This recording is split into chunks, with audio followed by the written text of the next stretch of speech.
দেখা গেছে, আর এই বিষয় নিয়ে শুরু হয়েছে বিতর্ক। কয়েকদিন আগে সংসদে শপথ গ্রহণ করেছেন নুসরাত জাহান। লোকসভা নির্বাচনে জয়ের পর তিনি সংসদে অধিবেশনে যোগ দিয়েই নজর কাড়েন সবার। সেদিন তার পরনে ছিল শাড়ি, মেহেন্দি, সিঁদুর সবই।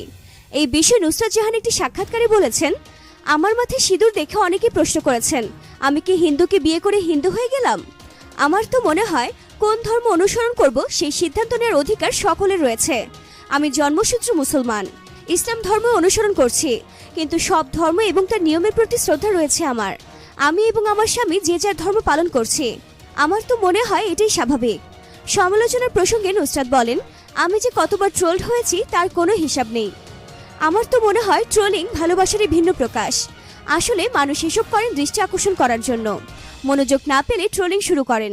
জীবনে নেগেটিভিটিকে কখনো গুরুত্ব দিইনি। কাজী সবসময় আমার হয়ে কথা বলেছে, এবারও তাই হবে। অভিনেতা